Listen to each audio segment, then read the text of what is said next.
Hello, good morning, जोहार, मैं संजय और आप देख रहे हैं न्यूज झारखंड। समय हो चला है झारखंड की खबरों को जानने का, उनसे अपडेट होने का। तो चलिए जानते हैं आज की झारखंड की 25 मुख्य बड़ी खबरों को। उससे पहले अगर आप न्यूज झारखंड चैनल पर नए हैं, प्लीज चैनल को सब्सक्राइब करके बेल आइकन प्रेस कर दीजिए, जिससे आपको हर एक खबर का अपडेट आप तक पहुंचता रहे। तो चलिए शुरुआत करते हैं आज की पहली और महत्वपूर्ण बड़ी खबर से। झारखंड में आज से 3 दिन तक ओला बारिश का ऑरेंज अलर्ट, लोगों को सावधान रहने की सलाह। रांची समेत राज्य भर में अगले 3 दिन तक गरज के साथ ओलावृष्टि और तेज हवा के साथ बारिश का ऑरेंज अलर्ट जारी किया गया है। आज 20 फरवरी से 22 फरवरी तक हल्की बारिश के साथ हवा की रफ्तार 40 से 50 किलोमीटर प्रति घंटा हो सकती है। मौसम में यह बदलाव बुधवार से ही दिखना शुरू हो गया है। राज्य में 23 फरवरी तक बादल छाए रहने की संभावना है। इस दौरान दिन के तापमान में 1 से 3 डिग्री तक गिरावट होगी, जबकि रात के तापमान में बड़े बदलाव नहीं होंगे। मौसम विभाग के अनुसार राज्य में 14 जिलों में 22 फरवरी को ओलावृष्टि के आसार हैं। वहीं आज 20 और कल 21 फरवरी को सरायकेला, पूर्वी व पश्चिमी सिंहभूम, सिमडेगा, खूंटी, रांची, रामगढ़ और बोकारो में ओलावृष्टि के साथ तेज हवा के साथ हल्की बारिश होगी। जबकि 22 फरवरी को पूर्वी और पश्चिमी सिंहभूम, सरायकेला, रांची, खूंटी, सिमडेगा, रामगढ़, बोकारो, गिरिडीह, धनबाद, देवघर, दुमका, जामताड़ा, लोहरदगा में ओलावृष्टि के साथ तूफानी हवा चलेगी। 22 को राज्य के सभी हिस्सों में बारिश होने की संभावना है। राज्य में मौसम बदलाव की प्रक्रिया शुरू होने के कारण पिछले 24 घंटे में न्यूनतम तापमान में भी वृद्धि हुई है। मौसम विभाग के अनुसार देश के उत्तरी भागों में पश्चिमी विक्षोभ के प्रभाव से पश्चिम बंगाल से लेकर तेलंगाना तक एक निम्न दबाव क्षेत्र बन गया है। इसके प्रभाव से राज्य में हवा के रुख में परिवर्तन आया है। इससे अगले 4 दिनों तक झारखंड का मौसम प्रभावित रहेगा और तेज हवा के साथ बारिश होगी। मैया सम्मान योजना से हाँफ रही सरकार, भाजपा ने सरकार को भ्रष्टाचार समेत कई मुद्दों पर घेरा। मैया सम्मान योजना के बहाने भारतीय जनता पार्टी भाजपा ने झारखंड सरकार पर बड़ा हमला बोल दिया है। भाजपा के प्रदेश प्रवक्ता रमाकांत महतो ने कहा है कि मैया सम्मान योजना से यह सरकार हाँफने लगी है। कभी भी सरकार वेंटिलेटर पर जा सकती है। उन्होंने कहा है कि हर महीने की 11 तारीख को बहन बेटियों के बैंक अकाउंट में 2500 रुपये भेजने में सरकार विफल हो चुकी है। 5 किस्तें देने के बाद ही सरकार हाँफने लगी है। भाजपा प्रवक्ता ने यह भी आरोप लगाया है कि मुख्यमंत्री हेमंत सोरेन झारखंड में अबुआ दिशुम अबुआ राज नहीं, अबुआ दिशुम दिकू राज स्थापित करना चाहते हैं। उन्होंने आरोप लगाया है कि राज्य की लोकप्रिय नियोजन एवं स्थानीय नीति को निरस्त करके बगैर नीति बनाए बाहरी लोगों को नौकरियां बेची जा रही है। उन्होंने जनता की गढ़ी कमाई अपनी ब्रांडिंग पर खर्च करने का भी आरोप लगाया। रमाकांत महतो ने कहा है कि मुख्यमंत्री का चेहरा चमकाने के लिए सरकारी पैसे विज्ञापन पर पानी की तरह बहाए जा रहे हैं। झारखंड के गिरिडीह में दर्दनाक सड़क हादसा, स्कॉर्पियो बाइक की टक्कर में 6 की मौत, 2 बिहार के, एक केनरा बैंक में मैनेजर था। गिरिडीह में हादसे के बाद मोटरसाइकिल जलकर राख। झारखंड के गिरिडीह में मंगलवार की देर रात भीषण सड़क हादसे में 6 लोगों की मौत हो गई। मरने वालों में 2 लोग बिहार के मुंगेर के रहने वाले थे। गिरिडीह डुमरी मेन रोड पर मधुबन थाना क्षेत्र के लटकट्टो पिकेट के पास तेज रफ्तार स्कॉर्पियो और बाइक के बीच टक्कर होने से यह हादसा हुआ। मृतकों में स्कॉर्पियो सवार 4 और बाइक पर बैठे 2 लोग शामिल हैं। बाइक सवार झारखंड के ही थे। हादसे की जानकारी लोगों को बुधवार सुबह मिली। टक्कर इतनी जबरदस्त थी कि बाइक में आग लग गई। बाइक सवार पारसनाथ रेलवे स्टेशन से गिरिडीह छछंदो की ओर जा रहे थे, जबकि स्कॉर्पियो सवार गिरिडीह से डुमरी की ओर जा रहे थे। बताया जा रहा है कि दोनों ही गाड़ियां तेज रफ्तार में थी। इसी वजह से हादसे के बाद दोनों वाहन बुरी तरह से क्षतिग्रस्त हुए हैं। बाइक सवार मृतकों की पहचान मधुबन थाना क्षेत्र के धावाटांड निवासी हुसैनी मियां 55 वर्षीय और छछंदो निवासी बबलू कुमार टुड्डू 26 वर्षीय के रूप में की गई है। वही स्कॉर्पियो पर सवार मृतकों की पहचान मुंगेर मुफस्सिल थाने के दरियापुर के रहने वाले सोमेश चंद्रा 40 वर्षीय, पिता रवि शंकर प्रसाद सिंह, गोपाल कुमार 21 वर्षीय, पिता नरेश प्रसाद सिंह, गुलाब कुमार इसरी बाजार निमिया घाट, जोगिडी निवासी फुलचंद महतो 35 वर्षीय के रूप में की गई है। सोमेश चंद्रा इसरी बाजार स्थित कैनरा बैंक के ब्रांच मैनेजर थे। मैट्रिक परीक्षा के वायरल प्रश्न पत्र को लेकर छात्र नेताओं ने जैक सचिव से की मुलाकात, दोषियों पर कार्रवाई की मांग। जैक बोर्ड द्वारा आयोजित की जा रही मैट्रिक परीक्षा के दौरान साइंस का प्रश्न पत्र वायरल होने का मामला तुल पकड़ता जा रहा है। यह परीक्षा 20 फरवरी यानी आज परीक्षा आयोजित की जानी है, इसलिए झारखंड एकेडमिक काउंसिल ने इसे गंभीरता से लिया है और वायरल प्रश्न पत्र पर नजर रखी जा रही है। इन सब के बीच बुधवार को झारखंड लोकतांत्रिक क्रांति मोर्चा के केंद्रीय उपाध्यक्ष और छात्र नेता देवेंद्र नाथ महतो ने जैक सचिव जयंत मिश्रा से मुलाकात की और सबूत सौंपते हुए दावा किया है कि 10वीं कक्षा की विज्ञान, सैद्धांतिक और हिंदी विषय की परीक्षा का प्रश्न पत्र लीक हुआ है। जैक सचिव से मिले प्रतिनिधिमंडल ने इस मामले की उच्च स्तरीय जांच और दोषियों पर कानूनी कार्रवाई की मांग की है। उन्होंने जैक सचिव को विज्ञान विषय की परीक्षा से 2 दिन पहले प्रश्न पत्र लीक होने से संबंधित व्हाट्सएप पर वायरल मैसेज दिखाया और यह भी दावा किया है कि 18 फरवरी को आयोजित हिंदी विषय की परीक्षा का प्रश्न पत्र एक दिन पहले यानी 17 फरवरी की रात को लीक हो गया था। जैक सचिव से मुलाकात के बाद देवेंद्र नाथ महतो ने पूरे मामले में तत्काल कार्रवाई का आग्रह किया है और कहा है कि अगर परीक्षा रद्द नहीं की गई तो छात्रों द्वारा राज्यव्यापी आंदोलन किया जाएगा। 23 चोरी की बाइक बरामद, 3 साथी चोर गिरफ्तार। कई जिलों में करते थे वारदात, फोटो दिखा ग्राहकों को पसंद कराते थे चोरी की बाइक। कोडरमा पुलिस ने बाइक चोर गिरोह का भंडाफोड़ कर दिया है। पुलिस ने चोरी की 23 मोटरसाइकिल के साथ 3 आरोपियों को गिरफ्तार किया है। आरोपी फोटो दिखाकर ग्राहकों के साथ चोरी की बाइक की डील फाइनल करते थे। एसपी अनुदीप सिंह के मुताबिक गुप्त सूचना के आधार पर विशेष टीम का गठन किया गया था। जिले में विशेष वाहन चेकिंग अभियान चलाया जा रहा था। मरकच्चो थाना क्षेत्र में 2 संदिग्ध बाइक सवार पुलिस चेकिंग देखकर यू टर्न लेकर भागने लगे। पुलिस ने पीछा कर दोनों को पकड़ लिया। पकड़े गए युवकों से जब बाइक के कागजात मांगे गए तो वे पेश नहीं कर पाए। थाने में पूछताछ के दौरान दोनों ने बाइक चोरी की बात कबूल कर ली। आरोपियों ने बताया है कि चोरी की बाइक डोमचांच थाना क्षेत्र के कोशाहना गांव में रखी जाती है। पुलिस ने गांव में छापेमारी की, एक झोपड़ीनुमा घर से 23 मोटरसाइकिल बरामद की और वहां मौजूद एक व्यक्ति को गिरफ्तार किया। पूछताछ में सामने आया है कि यह गिरोह कोडरमा के अलावा गिरिडीह, हजारीबाग, पूर्वी सिंहभूम और रामगढ़ समेत झारखंड के कई जिलों में बाइक चोरी की वारदात को अंजाम दे चुका है। पुलिस ने तीनों आरोपियों को जेल भेज दिया है। पलामू के मनातू में जंगल से 2 युवकों का शव बरामद, शिकार के दौरान हत्या की आशंका। पलामू जिले के मनातू थाना क्षेत्र के राजखेता जंगल से 2 युवकों का शव बरामद किया गया है। एक की पहचान मनातू थाना क्षेत्र के चुनका निवासी दिनेश कुमार के रूप में हुई है, जबकि दूसरे की पहचान नहीं हो पाई है। पुलिस को घटनास्थल से एक टूटी हुई राइफल भी मिली है। वहीं मौके से एक बैग भी मिली है जिसकी पहचान की जा रही है। दरअसल मनातू थाने की पुलिस को सूचना मिली थी कि राजखेता के जंगल में 2 युवकों का शव पड़ा हुआ है। इस सूचना के आलोक में मनातू थाने की पुलिस मौके पर पहुंची और दोनों शवों को बरामद किया। पलामू एसपी रेशमा रमेशन ने बताया है कि एक की पहचान हो गई है जबकि दूसरे की पहचान नहीं हो पाई है। पुलिस पूरे मामले में सभी बिंदुओं पर जांच कर रही है। उन्होंने कहा है कि प्रथम दृष्टिया ऐसा लग रहा है कि कुछ लोगों का गिरोह शिकार के लिए जंगल में गया था। शिकार के दौरान संघर्ष या ऐसी कोई घटना हुई जिसमें दोनों की मौत हो गई। इधर दोनों शवों को कब्जे में लेकर पोस्टमार्टम के लिए भेज दिया गया है। पुलिस इलाके में सर्च ऑपरेशन चला रही है और मामले की जांच कर रही है।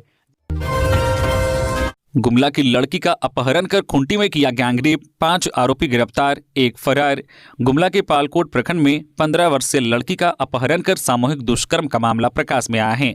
6 युवकों ने उसका अपहरण किया और खूंटी में ले जाकर उससे सामूहिक दुष्कर्म किया। इस मामले में पुलिस ने पीड़ित नाबालिग को बरामद कर लिया है। दुष्कर्म करने वाले 5 युवकों को पुलिस ने गिरफ्तार कर बुधवार को जेल भेज दिया गया है। एक युवक अभी भी फरार है। उसकी गिरफ्तारी के लिए पुलिस छापेमारी कर रही है।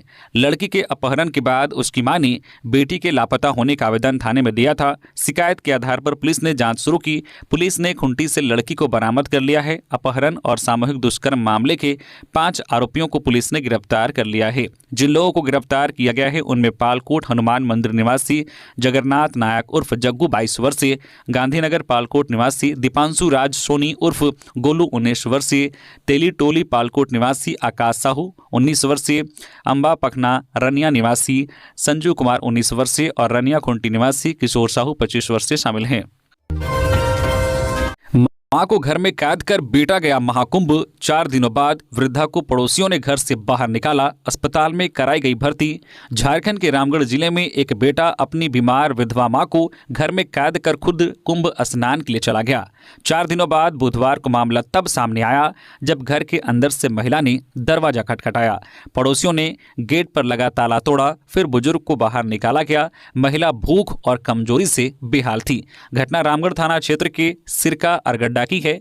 महिला संजू देवी 68 वर्षीय का इकलौते बेटे अखिलेश प्रजापति सीसीएल कर्मी हैं। वो मां को घर में कैद कर खुद अपनी पत्नी सोनी और बच्चों के साथ कुंभ स्नान के लिए प्रयागराज चले गए। नगर परिषद के अरगड्डा वार्ड 13 के प्रतिनिधि सह समाज सेवी रंजीत पासवान ने बताया कि बीमार और कमजोर संजू देवी किसी तरह घिसटते हुए दरवाजे तक पहुंची। पड़ोसी इब्रार को दरवाजा खटखटाने की आवाज़ सुनाई दी। इसके बाद वह दरवाजे के छेद से झांककर देखा तो अंदर एक महिला दिखी। फिर आसपास के लोगों को घटना की सूचना दी। शपथ ग्रहण में शामिल होने सुदेश महतो गए दिल्ली। आजसू पार्टी के केंद्रीय अध्यक्ष सुदेश महतो बुधवार को दिल्ली के नए मुख्यमंत्री के शपथ ग्रहण समारोह में भाग लेने के लिए रवाना हुए। सुदेश को भाजपा की ओर से शपथ ग्रहण समारोह में शामिल होने के लिए आमंत्रित किया गया था। उल्लेखनीय है कि शपथ ग्रहण समारोह आज गुरुवार को दिल्ली में आयोजित किया जाएगा। यह जानकारी आजसू पार्टी के मुख्य केंद्रीय प्रवक्ता डॉक्टर देवशरण भगत ने दी। डॉक्टर भगत ने बताया कि सुदेश महतो को यह आमंत्रण उनकी राजनीतिक सूझबूझ और झारखंड के विकास में उनके योगदान के लिए दिया गया है। यह आमंत्रण दोनों पार्टियों के बीच बढ़ते सहयोग और राजनीतिक स्तर पर बातचीत को दर्शाता है। उन्होंने कहा कि इस दौरान भाजपा के केंद्रीय नेतृत्व और सुदेश महतो के बीच झारखंड की वर्तमान राजनीतिक स्थिति पर भी चर्चा होगी। देवघर डीसी ने पंडा पुरोहित के साथ की बैठक। बारात रूट और शीघ्र दर्शनम कूपन की राशि निर्धारित। देवघर उपायुक्त सह जिला दंडाधिकारी विशाल सागर की अध्यक्षता में महाशिवरात्रि के सफल संचालन को लेकर पंडा पुरोहित समाज के प्रतिनिधियों और सम्मानित सदस्यों के साथ समाहरणालय सभागार में एक महत्वपूर्ण बैठक का आयोजन किया गया। इस बैठक में उपायुक्त ने महाशिवरात्रि और शिव बारात के दौरान की जाने वाली विभिन्न तैयारियों पर चर्चा की और पंडा समाज के सदस्यों एवं प्रतिनिधियों से उनके सहयोग और विचारों से अवगत हुए। बैठक में उपायुक्त विशाल सागर ने बताया है कि शिवरात्रि के दिन शीघ्र दर्शनम का शुल्क पूर्व की तरह 600 रुपये निर्धारित किया गया है। इस पर सभी ने सहमति जताई है। इसके अलावा उन्होंने श्रद्धालुओं को बेहतर सुविधा देने के उद्देश्य से सभी को मिलकर कार्य करने की आवश्यकता पर जोर दिया। उनका कहना था कि श्रद्धालुओं को सुरक्षित जलार्पण और सुखद अनुभव देने के लिए जन सहयोग से पूरी तत्परता के साथ कार्य करना होगा। उपायुक्त ने मंदिर प्रांगण और आसपास के क्षेत्रों में बिजली और लाइटिंग की व्यवस्था को और बेहतर बनाने के निर्देश दिए हैं। साथ ही शीघ्र दर्शनम कूपन की व्यवस्था को और सुगम बनाने के लिए विभिन्न बिंदुओं पर चर्चा की गई ताकि श्रद्धालुओं को किसी भी प्रकार की कठिनाइयों का सामना न करना पड़े। पलामू में 22 दिनों के बाद नाबालिग का शव बरामद। लोगों ने किया हंगामा। अपहरण के 22 दिनों के बाद एक नाबालिग का छत विक्षत हालत में शव बरामद किया गया है। नाबालिग की पहचान उसके कपड़ों से हुई है। घटना के बाद नाराज ग्रामीणों ने रोड को जमकर हंगामा किया। दरअसल पलामू के नावा जयपुर थाना क्षेत्र के महुलिया 14 वर्षीय हर्ष कुमार 27 जनवरी को शाम 5 बजे के करीब घर से बाहर निकला था। उसके बाद लापता हो गया था। परिजनों ने पूरे मामले की जानकारी नावा जयपुर थाना को दी थी। पुलिस अपने स्तर से खोजबीन कर रही थी। इसी क्रम में बुधवार को एक महिला महुलिया के इलाके में हदहदवा पहाड़ के इलाके में गई हुई थी। इसी क्रम में उसने देखा कि एक बच्चे का शव छत विक्षत हालत में पड़ा हुआ है। महिला ने शोर मचाकर स्थानीय ग्रामीणों को बुलाया। इसके बाद नाबालिग की पहचान हुई। घटना की जानकारी मिलने के बाद डीएसपी राजेश यादव एवं थाना प्रभारी कमल किशोर पांडे के नेतृत्व में एक पुलिस टीम मौके पर पहुंची और पूरे मामले की छानबीन शुरू की। शव को कब्जे में लेकर पोस्टमार्टम के लिए भेजा गया है। घटना के बाद नाराज ग्रामीणों ने नावा जयपुर रोड को जाम कर दिया और हंगामा किया, जिसके बाद पुलिस के वरीय अधिकारियों का हस्तक्षेप के बाद जाम को हटा गया। मौके से पुलिस को एक टांगी भी मिली है। शव के धड़ से कमर का हिस्सा गायब है। नावा जयपुर के थाना प्रभारी कमल किशोर पांडे ने बताया है कि अपहरण के बाद हत्या का मामला है। पुलिस पूरे मामले में छानबीन कर रही है। विनोबा भावे विश्वविद्यालय के छात्रों का विरोध प्रदर्शन। कुलपति कार्यालय का किया घेराव, जानी वजह। विनोबा भावे विश्वविद्यालय हजारीबाग के छात्रों ने बुधवार को जमकर हंगामा किया। आलम यह रहा कि विद्यार्थी कुलपति के कार्यालय में घुस गए। परीक्षा शुल्क वृद्धि के खिलाफ छात्रों ने खुलकर नाराजगी प्रकट की। इस दौरान छात्रों ने कुलपति कार्यालय का घेराव करते हुए नारेबाजी की। छात्रों का कहना है कि परीक्षा शुल्क में अचानक वृद्धि कर दी गई है, जिससे आर्थिक रूप से कमजोर छात्रों पर अतिरिक्त बोझ पड़ रहा है। उनका स्पष्ट कहना था कि जब तक यह वृद्धि वापस नहीं ली जाती, वे अपना आंदोलन जारी रखेंगे। प्रदर्शन के दौरान कुछ छात्र कुलपति के केबिन में घुस गए और नारेबाजी करने लगे। छात्रों के बढ़ते विरोध को देखते हुए कुलपति डॉक्टर पवन कुमार पोदार ने तत्काल परीक्षा शुल्क वृद्धि के आदेश को अगले आदेश तक स्थगित कर दिया है। उन्होंने आश्वासन दिया है कि छात्रों की समस्याओं को गंभीरता से लिया जाएगा और परीक्षा शुल्क को लेकर उचित निर्णय लिया जाएगा। कुलपति के आदेश के बाद छात्रों ने अपना प्रदर्शन समाप्त कर दिया और वापस लौट गए। सांसद प्रदीप वर्मा ने महाकुंभ में किया पवित्र स्नान। परिवार के साथ लगाई आस्था की डुबकी। राज्यसभा सांसद प्रदीप वर्मा ने बुधवार को प्रयागराज महाकुंभ के संगम में पवित्र स्नान किया। इस दौरान उन्होंने अपने परिवार के साथ आस्था की डुबकी लगाई। जो वीडियो सामने आया है वह बेहद सुंदर है। नदी की बहती जलधारा के बीच प्रदीप वर्मा अपने पूरे परिवार के साथ संगम में स्नान करते दिख रहे हैं। इस दौरान प्रदीप वर्मा लगातार कई बार डुबकी लगाते दिख रहे हैं। डुबकी लगाने के साथ ही उन्होंने भगवान सूर्य को अर्घ्य भी अर्पित किया है। बता दें कि महाकुंभ अब अपने आखिरी पड़ाव पर है। इसके बावजूद भी आस्था का सैलाब प्रयागराज में देखने को मिल रहा है। घंटों जाम में फंसने और ट्रेन में भीड़ होने के बावजूद भी लोग महाकुंभ पहुंच रहे हैं। अब केवल 7 दिन महाकुंभ में बचे हुए हैं। ऐसे में लोग कोशिश कर रहे हैं कि वह किसी भी तरह से महाकुंभ में पहुंचकर पवित्र स्नान कर ले। बता दें कि 26 फरवरी को महाकुंभ का समापन हो जाएगा। गिरिडीह में नक्सलियों का बड़ा विस्फोटक का जखीरा बरामद। जंगल से 20 किलो एक्सप्लोसिव पाउडर, 111 जिलेटिन और डेटोनेटर मिले। गिरिडीह में पुलिस और सीआरपीएफ की 154 बटालियन ने नक्सली संगठन भाकपा माओवादी की बड़ी साजिश को नाकाम कर दिया है। कुकरा थाना क्षेत्र के गर्दी और मरमी के पास जंगल में भारी मात्रा में विस्फोटक सामग्री बरामद की गई है। सीआरपीएफ और पुलिस की संयुक्त टीम ने 4 बंडल कॉडेक्स वायर बरामद किए। इसके अलावा 5 डेटोनेटर, 20 किलो एक्सप्लोसिव पाउडर और 1.5 किलो नेल आयरन मिला। टीम को 111 जिलेटिन, हेक्सा ब्लेड और 200 लीटर सैंटॉक्स भी मिला। सूचना मिली थी कि नक्सली कमांडर साहिब राम मांझी और पवन जो है लंगड़ा उर्फ पवन मांझी का दस्ता इस क्षेत्र में देखा गया है। इस पर विशेष टीम गठन किया गया। कई घंटों तक चले ऑपरेशन में पूरे जंगल की तलाशी ली गई। नक्सली मौके से भागने में सफल रहे, लेकिन उनके द्वारा छिपाया गया विस्फोटक सामान बरामद कर लिया गया। झारखंड पुलिस के लिए नया ड्रेस कोड लागू। वर्दी के साथ रंग बिरंगे कपड़े पहने तो होगी कार्रवाई। झारखंड के डीजीपी अनुराग गुप्ता ने पुलिस अफसरों और जवानों के लिए नया ड्रेस कोड लागू किया है। अब कोई भी पुलिसकर्मी वर्दी के साथ रंग बिरंगे स्वेटर या जैकेट नहीं पहन सकेगा। सभी को सिर्फ खाकी रंग का ऊनी स्वेटर और जैकेट ही पहनना होगा। डीजीपी ने आदेश दिया है कि पुलिस अफसर और कर्मी सर्दी के मौसम में सिर्फ तयशुदा खाकी रंग का स्वेटर या जैकेट ही पहनेंगे। इसके अलावा जैकेट पर उनके पद के अनुरूप बैच भी लगा होना चाहिए। सभी जिलों और इकाइयों के एसपी व अधिकारी इस आदेश का पालन सुनिश्चित करेंगे। अगर कोई पुलिसकर्मी इस नियम का पालन नहीं करता है तो उसके खिलाफ अनुशासनात्मक कार्रवाई की जाएगी। आदेश में यह भी बताया गया है कि भ्रमण के दौरान और सोशल मीडिया पर कई पुलिसकर्मी अलग अलग रंग के स्वेटर, जैकेट और जूते पहने दिखे हैं, जो अनुचित है। सरकार की ओर से पुलिसकर्मियों को वर्दी भत्ता दिया जाता है। इसके बावजूद वे निर्धारित ड्रेस कोड का पालन नहीं कर रहे हैं। इसी वजह से अब सख्ती से नियमों को लागू किया गया है। महाकुंभ यात्रियों की भीड़ को लेकर जमुआ स्टेशन पर सुरक्षा व्यवस्था कड़ी। मधुपुर कोडरमा रेल सेक्शन के जमुआ रेलवे स्टेशन पर सुरक्षा व्यवस्था कड़ी कर दी गई है।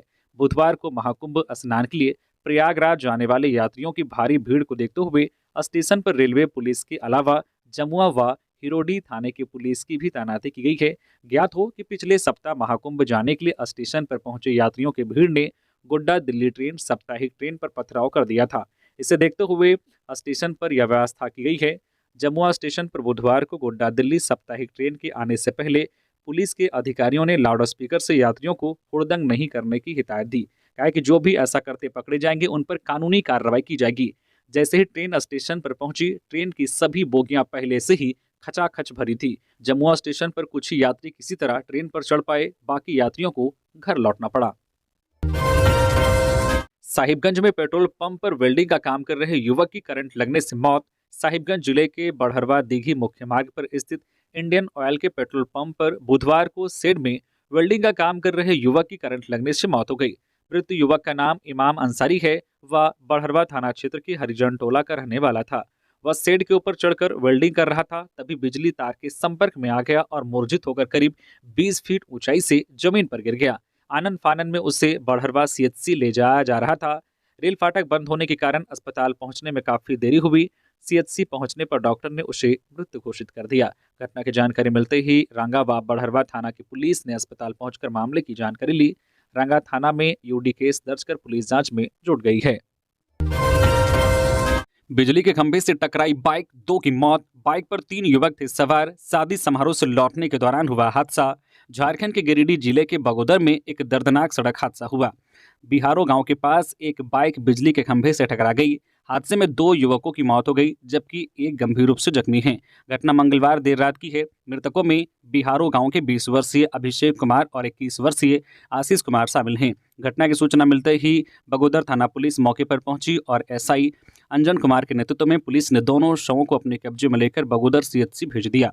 तीनों युवक एक शादी समारोह में शामिल होकर रात में लौट रहे थे। इसी दौरान उनकी बाइक अनियंत्रित होकर बिजली के खंभे से टकरा गई। पुलिस मामले की जांच कर रही है। जमशेदपुर में दिन दहाड़े हिस्ट्री सीटर पर फायरिंग, बाइक सवार बदमाशों ने शिवम घोष को मारी 3 गोलियां, टीएमएच में भर्ती। जमशेदपुर के बिष्टुपुर थाना क्षेत्र में बुधवार को धतकीडी मुख्य मार्ग पर हिस्ट्री सीटर शिवम घोष को अपराधियों ने गोली मार दी। भरी भीड़ के बीच हुई इस वारदात के बाद मौके पर अफरा तफरी की स्थिति बन गई। शिवम घोष को टीएमएच में भर्ती कराया गया है। शिवम धतकीडी मेडिकल बस्ती का रहने वाला है और मुन्ना घोष का बेटा है। उसके एक साथी ने बताया है कि हम 3 लोग पैदल ही सत्तू लेने के लिए जा रहे थे। इसी दौरान स्कूटी पर सवार होकर आए बदमाशों ने शिवम को गोली मार दी। घटना के बाद अपराधी भाग निकले। शिवम को 3 गोलियां लगी है। शिवम के पिता मुन्ना घोष का नाम शहर के आपराधिक मामलों में कई बार सामने आ चुका है। ऐसे में इस मामले के पीछे पुरानी दुश्मनी या आपसी रंजिश की आशंका जताई जा रही है। शिवम पहले भी आपराधिक गतिविधियों में शामिल रहा था। वह अपनी चाची की हत्या के मामले में भी जेल जा चुका था। सरयू राय ने बोकारो स्टील फैक्ट्री और डीवीसी पर प्रदूषण फैलाने का लगाया आरोप, कहा सदन में उठाएंगे मुद्दा। जमशेदपुर पश्चिम से जदयू विधायक सरयू राय ने दावा किया है कि बोकारो स्टील के एस पॉन्ड से छाई युक्त पानी का कूलिंग पॉन्ड में प्रवाह एक गंभीर मुद्दा है। बुधवार को बोकारो स्टील हाउस में मीडिया कर्मियों से बातचीत के दौरान उन्होंने कहा है कि यह मामला वे विधानसभा में उठाएंगे। जदयू विधायक सरयू राय ने कहा है कि बोकारो स्टील और दामोदर वैली कॉरपोरेशन डीवीसी की ओर से होने वाले फ्लाई एश डिस्पोजल के मुद्दे पर किए गए दावों में कोई सच्चाई नहीं है। उन्होंने कहा है कि यह दुर्भाग्यपूर्ण है कि झारखंड पोल्यूशन बोर्ड ने अब तक बोकारो स्टील को किसी भी प्रकार का नोटिस नहीं दिया है। उनका यह भी कहना है कि केंद्रीय प्रदूषण नियंत्रण बोर्ड ऐसे मामलों को लेकर बेहद गंभीर है और फ्लाई एश के डिस्पोजल के लिए दिशा निर्देश भी जारी किए गए हैं, लेकिन इसका पालन नहीं किया जा रहा है। सरयू राय ने कहा है कि झारखंड को इस तरफ ध्यान देना चाहिए कि प्रदूषण से जुड़ी समस्याएं गंभीर बनती जा रही है और अगर समय रहते इस पर उचित कदम नहीं उठाया गया तो इसका असर पर्यावरण पर पड़ सकता है। पलामू डीसी का कैंप कार्यालय होशंगाबाद और छतरपुर में होगा शिफ्ट, ट्रेन से जाएंगे अधिकारी। पलामू डीसी का कैंप कार्यालय महीने में एक दिन होशंगाबाद और एक दिन छतरपुर अनुमंडल कार्यालय में शिफ्ट होगा। डीसी से लेकर सभी पदाधिकारी ट्रेन से होशंगाबाद जाएंगे। महीने के दूसरे गुरुवार को होशंगाबाद जबकि चौथे शनिवार को छतरपुर अनुमंडल कार्यालय में डीसी का कैंप कार्यालय शिफ्ट होगा। दोनों अनुमंडल कार्यालय में पलामू समाहरणालय के सभी पदाधिकारी और कर्मी मौजूद रहेंगे। बता दें कि पलामू समाहरणालय से होशंगाबाद की दूरी सड़क मार्ग से 98 किलोमीटर है, जबकि छतरपुर की दूरी 48 किलोमीटर है। होशंगाबाद और छतरपुर के लोगों की सुविधा को देखते हुए पलामू जिला प्रशासन ने यह पहल की है। फिलहाल इसकी शुरुआत होशंगाबाद और छतरपुर अनुमंडल से की जा रही है। बाद में मनातू और पांकी जैसे इलाकों के ग्रामीणों के लिए भी यह पहल की जाएगी। लातेहार में कुएं में गिरा हिरन का बच्चा, किया गया रेस्क्यू। जंगल से भागकर आए एक हिरन के बच्चे का रेस्क्यू किया गया। भागने के क्रम में वह एक कुएं में गिर गया था। घटना महुआ डांड प्रखंड के ग्राम हामी की है। यहाँ वीरेंद्र कुजूर के कुएं में जंगल से भागकर आया एक हिरन का बच्चा गिर गया था। जब इसकी जानकारी वन विभाग को मिली तो वन विभाग की टीम ने रेस्क्यू कर सुरक्षित बाहर निकाला। उपचार के बाद वन रक्षी कुणाल कुमार के नेतृत्व में वन विभाग के द्वारा उसे सुरक्षित जंगल में छोड़ा गया। उपायुक्त मंजूनाथ भजंत्री ने विभिन्न विभागों के कार्यों की समीक्षा। उपायुक्त मंजूनाथ भजंत्री ने बुधवार को रांची जिला के विभिन्न विभागों के कार्यों की समीक्षा की। बैठक में उपायुक्त ने पेयजल, स्वच्छता, राजस्व निबंधन और भूमि सुधार, झारखंड औद्योगिक क्षेत्र विकास प्राधिकार, कृषि पशुपालन और सहकारिता, उच्च और तकनीकी शिक्षा विभाग तथा नगर विकास विभाग की ओर से जिले में किए गए कार्यों की समीक्षा की। उपायुक्त ने राजस्व निबंधन एवं भूमि सुधार के कार्यों की समीक्षा करते हुए खनन पट्टा पर मुद्रांक शुल्क एवं निबंधन शुल्क के संबंध में विभागीय दिशा निर्देशों का पालन करने का निर्देश दिया। जाली मुद्रांकों की बिक्री रोकने के संबंध में उन्होंने औचक सत्यापन करने का निर्देश दिया। उन्होंने जिले में जल जीवन मिशन एवं स्वच्छ भारत मिशन अंतर्गत किए जाने वाले कार्यों की भी समीक्षा की। उपायुक्त ने अधिकारियों को तय समय में लक्ष्य प्राप्ति का निर्देश दिया। जामताड़ा में रेलवे ट्रैक पर मिला महिला का शव। 40 वर्षीय अज्ञात महिला की नग्न हालत में मिली लाश, हत्या की आशंका। हावड़ा नई दिल्ली मुख्य रेल मार्ग पर एक चौंकाने वाला मामला सामने आया है। आसनसोल रेल मंडल के रूपनारायणपुर और जामताड़ा रेलवे स्टेशन के बीच अंजनी फैक्ट्री के पास अप लाइन पर एक 40 वर्षीय अज्ञात महिला का शव बरामद हुआ है। सीतारामपुर जीआरपी को लोकल ट्रेन के पायलट से सूचना मिली। मौके पर पहुंची पुलिस को महिला का शव नग्न अवस्था मिला। पटरी के किनारे कुछ कपड़े बिखरे हुए थे। शव की स्थिति से पहचान करना मुश्किल है क्योंकि महिला का सिर और पैर बुरी तरह से क्षतिग्रस्त है। Sitarampur RPF sub inspector Narendra Kumar और मिहिजाम थाना के सब इंस्पेक्टर बिजन राम के अनुसार यह क्षेत्र झारखंड पश्चिम बंगाल की सीमा पर स्थित है। इस इलाके में पहले भी इस तरह की घटनाएं हो चुकी है। झारखंड विधानसभा बजट सत्र को लेकर गाइडलाइन जारी, अधिकारियों को दिया गया ये टास्क। झारखंड विधानसभा बजट सत्र की तैयारी जोरों पर है। बजट सत्र से पहले सत्ता पक्ष और विपक्ष की तैयारी होनी है। वही विधानसभा अध्यक्ष रविंद्रनाथ महतो ने बजट सत्र के सफल संचालन के लिए अधिकारियों के साथ बैठक की और कई दिशा निर्देश दिए। बता दें कि बजट सत्र की शुरुआत 24 फरवरी से हो रही है, जो 27 मार्च तक चलेगा। बुधवार को बजट सत्र की तैयारियों के लिए स्पीकर रविंद्रनाथ महतो ने विभिन्न विभाग के अधिकारियों के साथ बैठक की, जिसमें उन्होंने वहां मौजूद अधिकारियों से सभी प्रश्नों का उत्तर एकत्रित कर संभावना को पूरा करने विधानसभा सचिवालयों को सूचित करने का निर्देश दिया। स्पीकर ने सत्र के दौरान सभी विभाग के वरीय पदाधिकारियों की उपस्थिति सुनिश्चित करने को कहा है, ताकि संबंधित विभागों के मंत्रियों को अपने विभाग के उत्तर देने के दौरान तत्काल आवश्यक और अद्यतन सूचनाएं प्राप्त हो सके। रविंद्रनाथ महतो ने 21 तारीख को उच्च स्तरीय बैठक बुलाई है, जिसमें विधानसभा अध्यक्ष समेत विभिन्न दलों के नेता मौजूद रहेंगे। सीएम हेमंत सोरेन भी मीटिंग में उपस्थित रहेंगे। 5 नेताओं को अलग अलग विभाग की जिम्मेवारी सौंपी गई है, जिसमें मंत्री दीपक बिरुवा, चमरा लिंडा, रामदास सोरेन, योगेंद्र प्रसाद और सुदिव्य कुमार शामिल हैं। पहला दिन राज्यपाल का अभिभाषण और नए सदस्यों का शपथ ग्रहण होगा। इसके बाद 25 से 27 फरवरी तक राज्यपाल के अभिभाषण के बाद वाद विवाद होगा। इसके बाद 28 फरवरी को सरकार तीसरा अनुपूरक बजट पेश करेगी। 3 मार्च को वित्त मंत्री राधाकृष्ण किशोर वित्त वर्ष 2025-26 के लिए बजट पेश करेंगे। 12 समन के बाद एनआरएचएम घोटाले के आरोपी प्रमोद सिंह हुए गिरफ्तार। National rural health mission NRHM घोटाले के आरोपी प्रमोद सिंह को प्रवर्तन निदेशालय ईडी ने गिरफ्तार कर लिया है। प्रमोद कुमार सिंह, जो कि धनबाद के निवासी हैं, पर आरोप है कि उन्होंने एनआरएचएम में 6 करोड़ रुपए से अधिक की धनराशि का गबन किया। सूत्रों के अनुसार प्रमोद कुमार सिंह को एजेंसी की ओर से 12 समन भेजे गए थे, लेकिन वह एजेंसी के समक्ष पेश नहीं हुए। इसके बाद ईडी ने उन्हें गिरफ्तार किया। गिरफ्तारी के बाद ईडी की टीम ने प्रमोद को रांची स्थित पीएमएलए के विशेष कोर्ट में पेश किया। कोर्ट में ईडी ने प्रमोद को 7 दिनों के रिमांड पर पूछताछ करने की इजाजत मांगी, लेकिन कोर्ट ने उन्हें केवल 3 दिनों की रिमांड की मंजूरी दी। झारखंड के नेशनल रूरल हेल्थ मिशन घोटाले से जुड़े इस मामले में ईडी ने धनबाद में छापेमारी भी की थी। ईडी ने प्रमोद सिंह के ड्राइवर अजीत सिंह के भोले स्थित आवास की भी तलाशी ली थी। प्रमोद सिंह पहले स्वास्थ्य विभाग में कार्यरत था, लेकिन अब वह कोयले के कारोबार से जुड़ा हुआ है और इस घोटाले का किंगपिन माना जाता है। जेपीएससी परीक्षा की जांच के लिए दायर पीआईएल पर अब 17 मार्च को सुनवाई। प्रथम, द्वितीय जेपीएससी और अन्य परीक्षाओं में गड़बड़ी की सीबीआई जांच जल्द पूरी करने के लिए दायर जनहित याचिका पर हाईकोर्ट में अब 17 मार्च को सुनवाई होगी। बुधवार को सीबीआई की ओर से हाईकोर्ट को बताया गया है कि इस मामले में सीबीआई की विशेष अदालत में पूरक शपथ पत्र दाखिल किया गया है। इस मामले में आरोप पत्र भी दाखिल कर दिया गया है। सुनवाई के दौरान आरोप पत्र की कॉपी भी सीबीआई ने हाईकोर्ट में पेश की। इसके बाद जस्टिस रंगोन मुखोपाध्याय और जस्टिस अरुण कुमार राय की अदालत ने 17 मार्च को अगली सुनवाई की तिथि निर्धारित की है। इस संबंध में बुद्धदेव उरांव ने हाईकोर्ट में जनहित याचिका दाखिल की गई है। जनहित याचिका में कहा गया है कि जेपीएससी प्रथम व द्वितीय परीक्षा में गड़बड़ी की गई है। इसकी सीबीआई जांच की जा रही है, लेकिन अभी तक पूरी नहीं हो पाई है। जेपीएससी के अधिकारियों की मिलीभगत से अयोग्य अभ्यर्थियों को पास किया गया। सभी लोग अभी नौकरी कर रहे हैं। ऐसे में उन्हें उनके पद से हटाते हुए सीबीआई जांच जल्द पूरी की जाए। जन सेवक को कृषि विभाग में लाया जाएगा वापस। कृषि मंत्री शिल्पी नेहा त्रिकी ने की घोषणा। जन सेवकों को वापस कृषि विभाग में लाया जाएगा, इसके लिए पहल भी की जा रही है। इस बात की घोषणा झारखंड सरकार के कृषि मंत्री शिल्पी नेहा त्रिकी ने की है।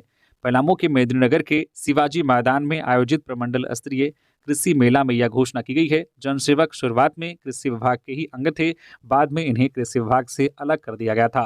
प्रमंडल स्तरीय कृषि मेला को संबोधित करते हुए कृषि मंत्री शिल्पी नेहा त्रिकी ने कहा है कि राज्य में कई जगह कृषि विभाग का जोनल रिसर्च सेंटर मौजूद है।